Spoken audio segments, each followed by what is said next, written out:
Hi, and welcome back to another episode of Financially Forever After. We are your hosts, Lindsay and Brett, the money maker, Schunkweiler. Here to give you some love, advice, tips on furthering your relationship and your goals, as well as Financial tips.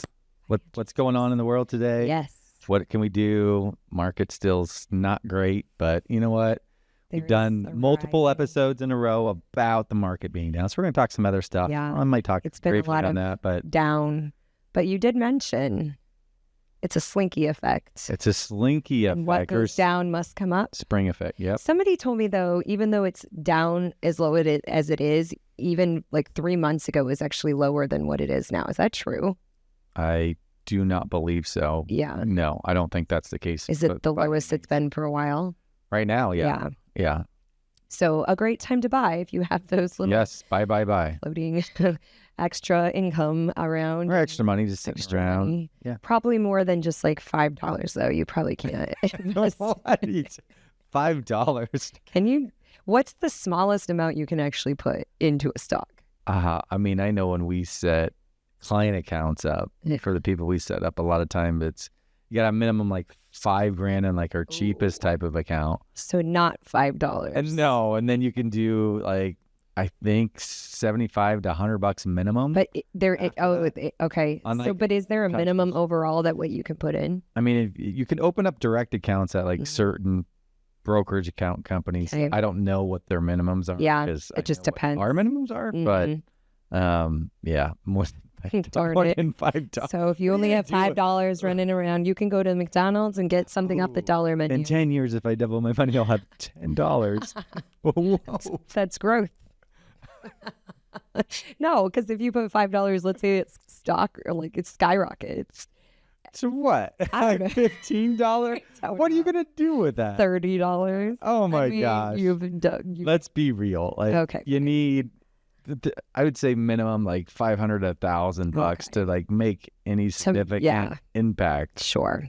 So, other than the downer of the stock market, we had our daughter's last elementary school concert last night. That was a real treat. The best part was they did the song, and so that half of her class did like musical instruments, the other half sang.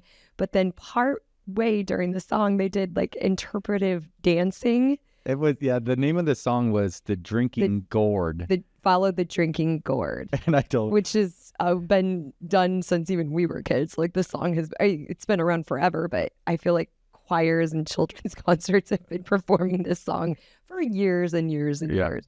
But it was an added twist last night when they all of a sudden started doing like interpretive dance. And one of our daughter's poses was like, you can't see this on if you're listening only, but it was like strike a pose, like this model pose. Check us out on YouTube. And I asked her about it last night. I was like, "Did your teacher like tell you guys what to do?" And she's like, "No, we were freestyling." I'm like, "Oh my gosh, that explains You so couldn't much." tell at all. It looked great. No, all the parents were looking around like, what's going on?"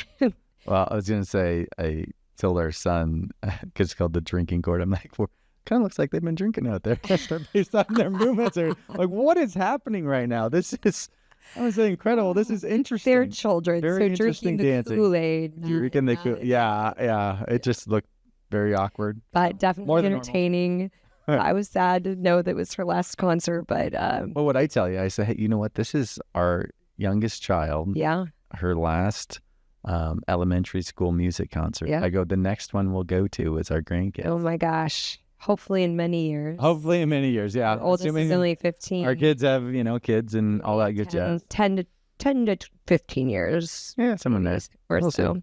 But yeah, anyway, all right. Well, there is a reason I'm dressed the way I am today. I'm wearing my hoop earrings. For those of you that can see, if you can't see, I have hoop earrings on. Brett had mentioned a comment the other day. He's like, "Why do you never wear hoop earrings?" Like, I really like when you I like the wear big earrings, not just the And studs. as I'm like driving in today, I'm reminded why I hate these things so much. It got caught at least 3 or 4 times in either my hair, my seatbelt, and then it pulls your ear just horribly. So I do not like hoop earrings at all. I do not see the benefit of them. But there's a reason for my madness, and also for my red lips. and my bright colors today. So I said I like your vibe. I like what you got going on there. Yes, thank you. You're I'm probably like feeding right into your talk. feeding into what we're going to discuss today. Oh, So gosh. before we get into the topic, I want to talk about our past a little bit. Okay. And I want to ask you the question, how would you consider your flirting game back in the day? I know we've been together a long time, so it's been years. Back in the day? Back in the day, So, like- how solid do you feel your flirting game was? Did you have the like riz? When I met you, like were you talking prior to that? or Yeah. what? Well, leading into that, and then up until when you met me, what would you? On a would you scale 1 to say? 10? Just kind of, on a scale of 1 to 10, and then just kind of give examples of like what you would have done as a teenager as you're flirting. I would have done things way different. Looking back, like now knowing that I'm older, much more mature, we'll say. Funny. I would have done things differently. I would have definitely flirted more. I would have put myself out there more. I would have been more bold.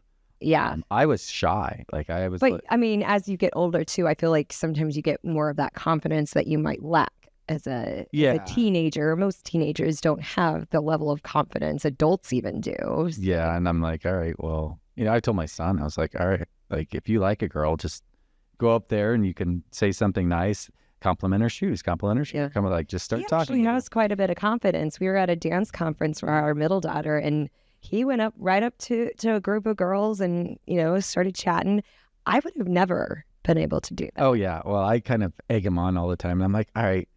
I told him at the national dance competition that's coming up here in June. Yeah. I said, what we should do is I should make a list of all the different, like, let me say, come on lines. What are those called? Oh, like a pickup lines? Pickup lines. Yeah, pickup lines. And I'm like, let's just try them on a whole bunch of different girls. I'm like, you're never going to see these girls. Yeah, probably. true. Nationals are probably don't go from a like, different state. our daughter's team and say that to them because you'll see them get. Yeah, but, like, exactly. why not? Like, give it a shot. If nothing else, it's going to build up your confidence. But, going back to your question, I'd say, all right, well, how much riz did I have? How much, swagger did I have? Yeah.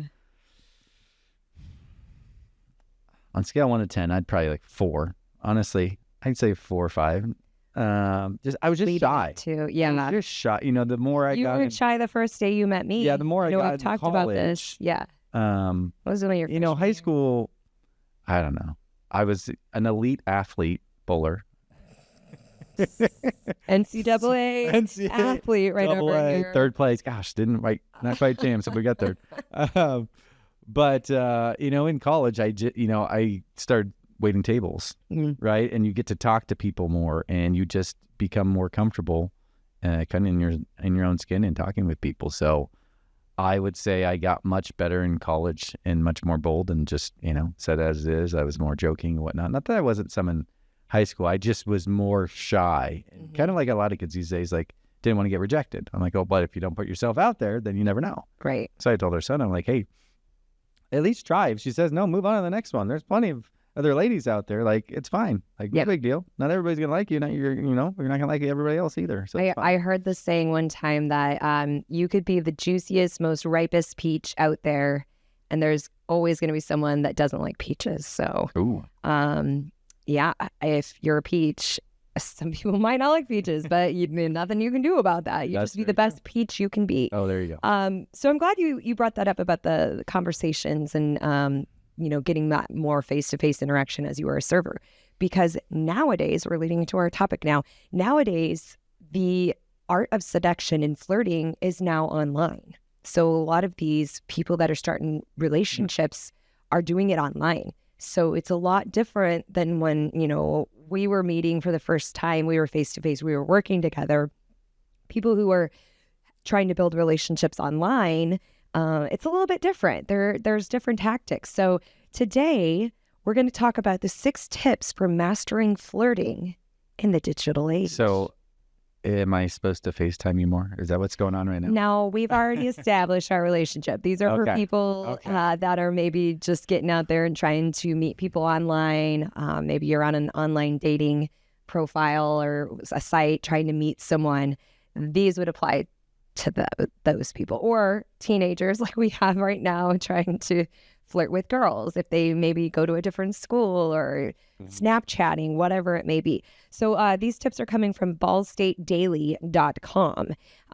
So the first rule for flirting in the digital age is to practice makes perfect. So I know for me, growing up, I would practice in the mirror. So I would do, like the flirty eyes and then maybe like a wink, like kissy face. I don't know, whatever it may be. It looks strange now. Yes, and that's actually the things I was just doing. If you're watching this on YouTube, like, what happened there? That was what I basically looked like as a preteen teenager in the mirror practicing. So I'm guessing you were like a 4 as well. My art of seduction was very, very minimal.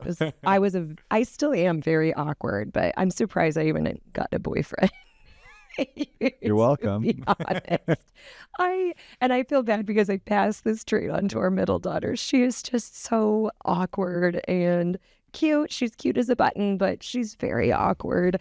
So yeah, some of these tips might help her because I feel like sometimes online it has its pros and cons. You're not face to face, so I feel like a lot of times people feel more free, and that could be a bad thing too, if you're freely saying things. But the other con to this is that things can be taken out of context. So if you're face to face, you can kind of get a read on someone if they're joking or how they're implying what they're saying. But online, if you're text, just reading it, it's so hard. Exactly. How do you interpret it? Like, even emails sometimes with are they joking? Exactly. Are they mad? Or are they? Yeah. It's hard. So they had mentioned practice makes perfect. So there is actually a site. It's called Foxy AI.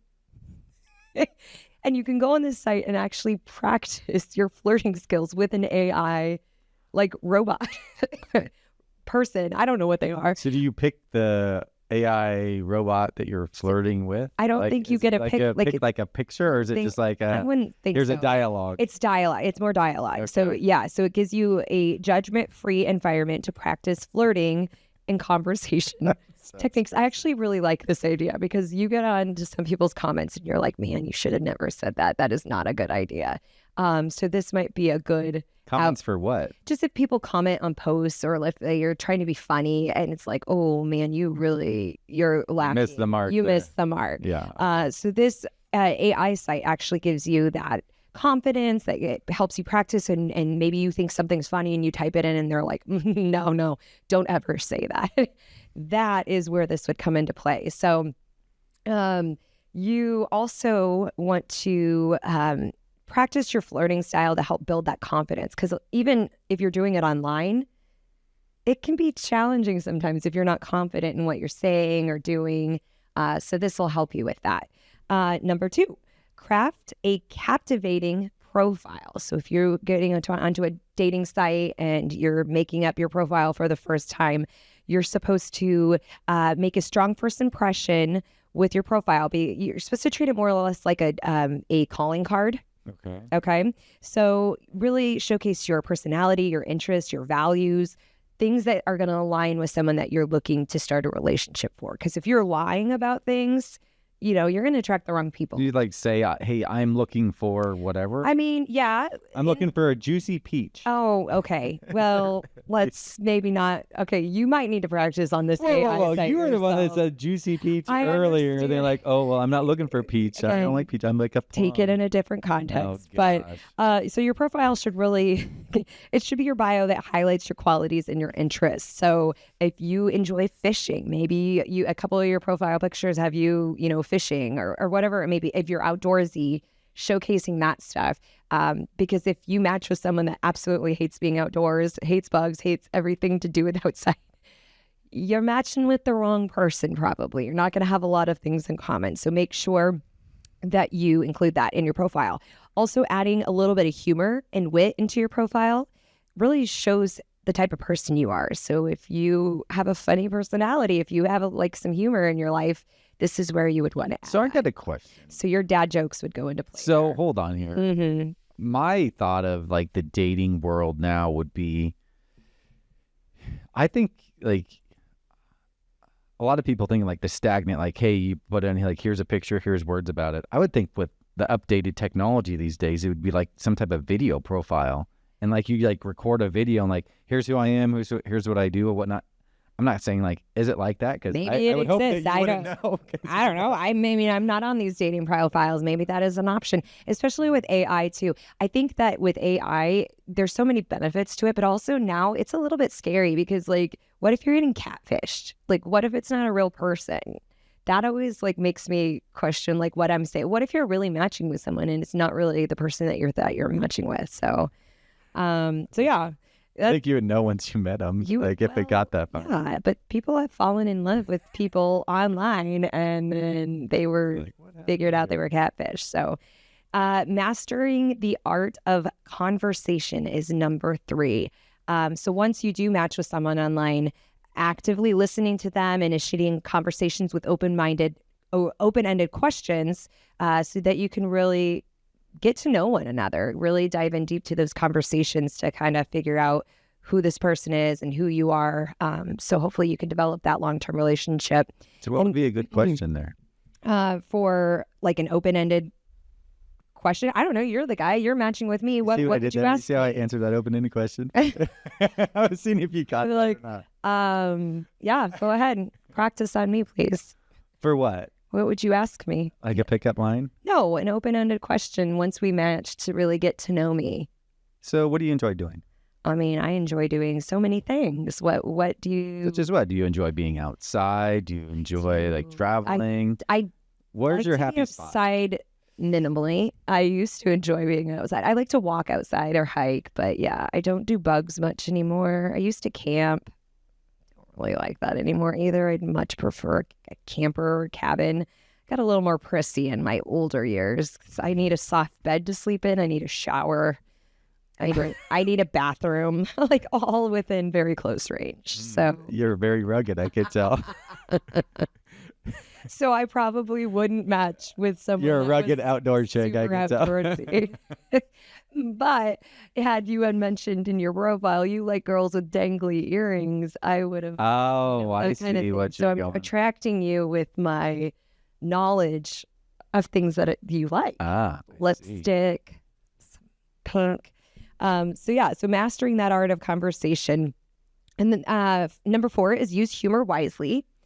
You are a dad joke person, but not everyone likes that. Well, I don't know how many times. So that's not funny. And you're laughing. Like you constantly say. I do because I get you, but not everyone thinks and even so Brennan funny. said yesterday, he's like, all right, well, Dad, you're not funny. Yeah. As he's laughing. Yeah, exactly. But that's what they had mentioned. So just kind of gauge the person. If they're interacting and joking, if they think it's funny, proceed with it. If they like kind of are standoffish about it, ooh, not so good. Maybe dial it back. Yeah.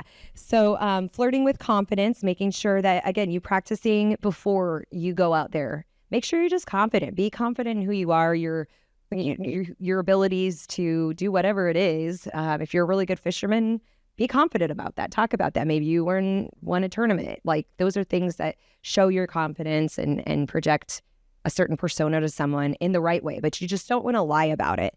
And then lastly, number 6 is to practice cybersecurity. So because they are doing this online, they just mentioned be cautious when sharing personal information because you obviously never know until you meet face to face who you're actually talking with online. It could be somebody that you really don't want to be matching with. So those are just some tips today for online flirting. If you are getting on those websites and trying to meet someone, establishing those relationships, there's some tips for you. I would say, well, what if you just did a Zoom? Like in essence, like, then you know for like they're a real person, like doing a Zoom. Initially, and this is, I say this because I know a lot of my girlfriends that are online right now trying to match.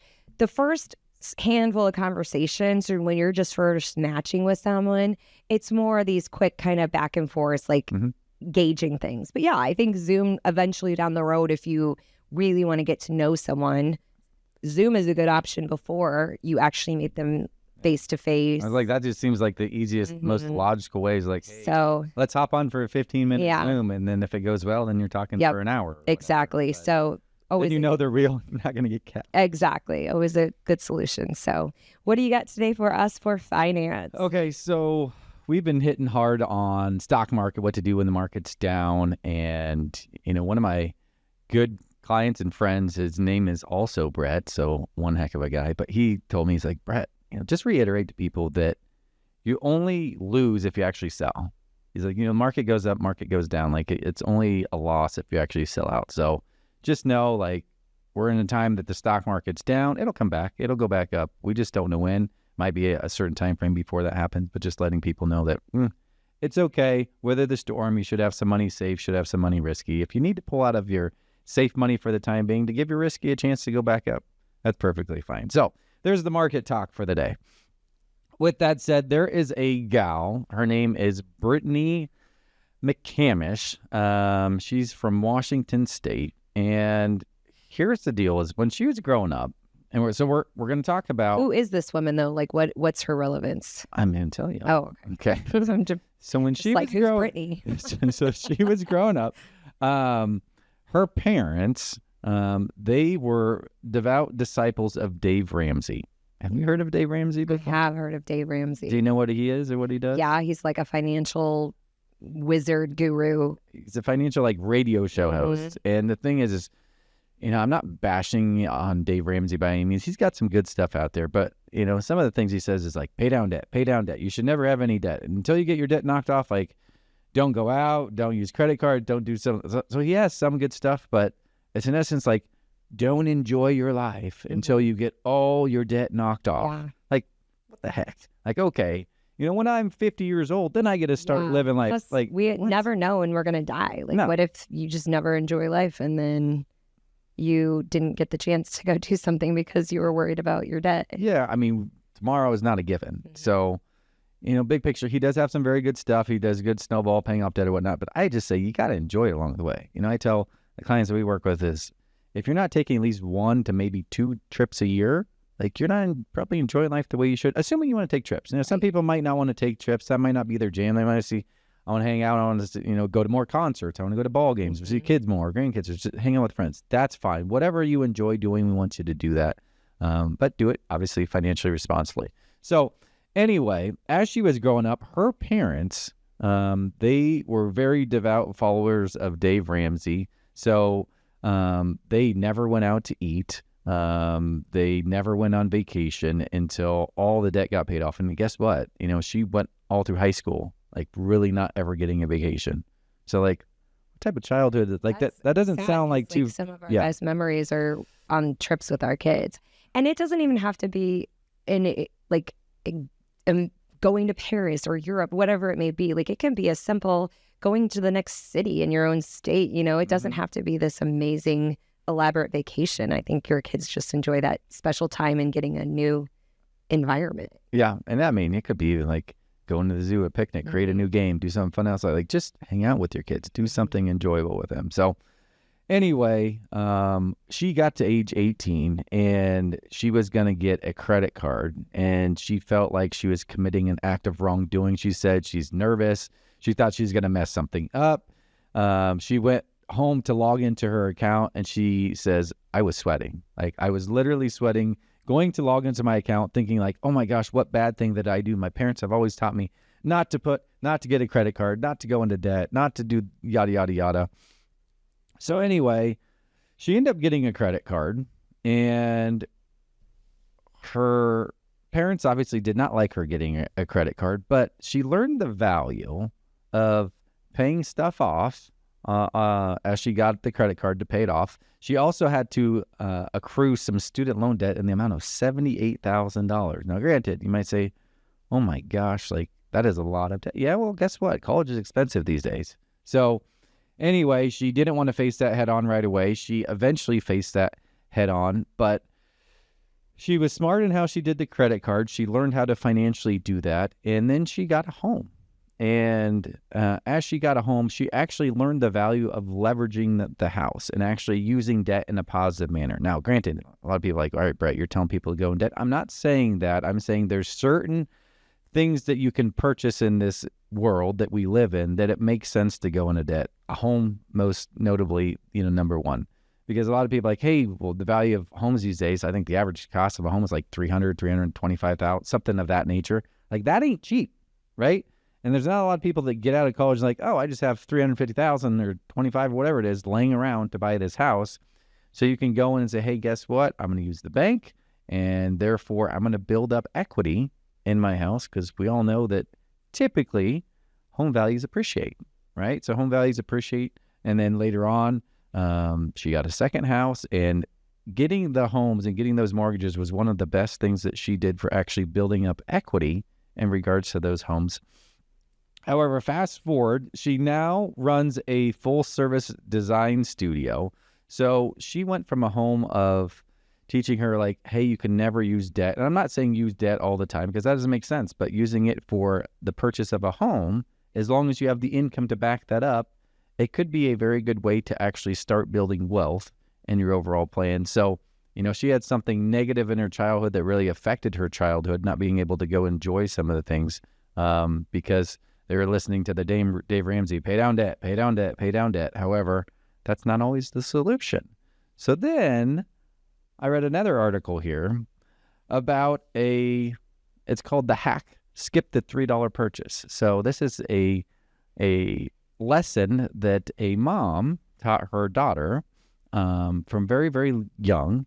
And it's kind of the opposite of saying like, all right, well, we're going to teach you something negative. We're going to try to teach you something positive. Now, I'm not saying it's negative for the other gal to not have debt or to have debt. But what we want to do is we would say, all right, well, what positive thing could we reinforce? So her thing was skip the $3 purchase. Do you have any idea what I'm talking about when it says skip the $3 purchase, Linz? Well, it's not coffee because it's much more expensive than $3. I know where you're going with this. You do know where I'm going with this. How convenient. So, all right, it goes to talk about this gal, and it says that, growing up, her mom always taught her to, there's always temptations out there of like, hey, there's this candy bar. We go and we stop at a gas station. Oh, I'm just going to go get a 99-cent pop. And then, oh, guess what? The next time we saw, oh, just a 99 cent. Oh, but there's candy bars in there. Oh, I need sunflower seeds. Or, oh, I need whatever it is. It's always the next purchase. But those purchases add up, and they keep continuously adding up. So she gave an example that, $2 here, $5 there can start adding up to where she was in high school, and she actually started a job. And when she started this job, going to high school, across the street, now this isn't like any high schools in Nebraska here, at least I know of, but there was a shopping center and gas station, and there was like the hangout area, and she started getting a smoothie and then get some candy bars or whatnot. She noticed very quickly her money was gone, and then she's like, oh, I need to revert back to what my mom taught me and like skipping these $3 purchases. So if we look at it and we say, all right, well, I used to have an article that said the $1 million a day latte. So yes, you were thinking right, that every time you purchase something, that's money that obviously could have been saved. Now, granted, I understand that people don't continuously think, you know what, I'm going to skip my coffee today. So now I'm going to put that $5 that Lindsay thinks can really add up to be so much money into the savings account or into the bank, or I'm going to invest that. Obviously, you do it in larger sums. You said we should live our lives. Live like you are dying. I need my coffee. I need my coffee. I say we need to enjoy along the way. We just need to be smart. I enjoy my latte. Like, oh, that tastes so good. I'm enjoying it so much. I'm like, geez, you have a lot of enjoyment. That's what I'm thinking right now. Oh my gosh. So anyway, I said, all right, well, if you were a 30-year-old and you spent $5 a day every single day buying a coffee. Now, granted, a lot of times they're a lot more expensive. Yeah, that's. But I said I made it simple. I was like, all right, let's do $5 a day from the age of 30 up to the age of 65, and you in turn took that $5 and you saved it, and you earned just 5%. Made it simple, 5%. The amount of money that you would save just from doing that is $197,555. How many years? So that's from 30. So from 30 to 65. That's such a long time. So then I said, all right, well, what if you're 40 and did it? So that's $125,000 and change. If you're 50, that's $69,000. And if you're 60, $19,000. So moral of the story is it all adds up, and that all can be used for later on. Now, I'm not saying do that. I'm saying be smart about it and how you do it. You might say, you know what? All right, now I'm going out for coffee 3 days a week. What if you cut it down to 2? And then you say, hey, my goal is every other month, I'm going to put $100 away somewhere That's from good. some of my savings. That's doable. And then he's all right, well, that's $600 a year. And then I gradually go up. Because why? Because the cost of coffee goes up. That you could do that. But maybe make it like, all right, I'm going to start at $600 or start at $50 a month if you want it simple. And then from there, next year, my goal is I'm going to up it to 60. And then I'm going to up it to 70. Just move it $10 up. And that all adds up. And I'll get more and more and more. So A great way to start saving by cutting. Or I was thinking it was my wheels were turning as you were saying this. I'm like, or you invest in a coffee shop. You save all that money that you would have spent buying it, and then you just make your own at your own coffee shop, but you're still making money because it's your coffee shop. and then you have the employees and you have the insurance. And all the overhead, and you have the headache. I was also thinking New Girl, and like you could start a swear jar and add Girl it from way. the show New Girl, by the way, for Swear people who don't know what New Girl is. Every time you swear, I mean, that could add up too. It's a good way to save rather than cutting up my coffee. I try my best. We don't swear too much. We don't swear too much. If that's something, if that's your vice, that could be it. Yeah, every once in a while, there's some things that get a little frustrating. So, Rachel, my COO, she gave me this fish bowl, and on this fish bowl, it's like Ted Lasso, and it was saying it's like be a goldfish, because she did like one day it's like, oh, this thing was frustrating the crap out of me. She's like, be a goldfish in there, and so we also had like a roll of pennies, and I'm like, okay, I'm gonna try to not curse at all. I do pretty good for the most part, but I just like, all right, I'm gonna take a penny that represents like $5. You should do that every time you get mad and frustrated. And then there was Be full. one day I'm like, heck with this. I took the whole roll and I put it in there. But So what's the moral of the story? moral of the story is be a goldfish. Good. I'm glad you said that, so you'll forget tomorrow that I bought a coffee today. Oh gosh, it's never ending. And that is marriage, people. Oh That my is gosh. marriage. Well, that is some great advice for saving for the future. Yep. And if they have additional questions regarding finances or love, relationship questions, where can they ask those? So you go to financially4, the number 4, everafter.com. Inside there, you can just ask a question, or you can apply for a 15-minute session with me. There's some people here that did that this last week. One other thing in regards to the topic I wanted to say here is I give you these tips to say, all right, well, that's great, but, what if I'm retired? And, what if I have grandkids? If that doesn't apply to me, there's no age that's too late to start teaching the younger generation how to do some of this stuff. Because a lot of times I've had my old boss at one point in time when I started at my first financial company. He told me, he goes, Brett, he goes, if I could skip the kids, gone right to the grandkids, I'd done 100% of the time. That's kind of mean, but I understand that you love your grandkids, what you're trying to get. So I'm just telling people, as I teach these different tips, you might say, I don't have these young kids, but you might say, all right, and maybe it's a neighbor kid, maybe it's somebody else. You can teach them the value of the money and teach them the value of starting to save and put away, even if it's just in a checking or savings account, to get that going to eventually get enough up to that point in time. But anyway, yes, financially4everafter.com. Where can you listen to us on there? You can listen to us on Spotify. We're also on Apple. You can view and listen to us on YouTube as well. So thank you so much for joining us on another episode of Financially Forever After, a love and money podcast.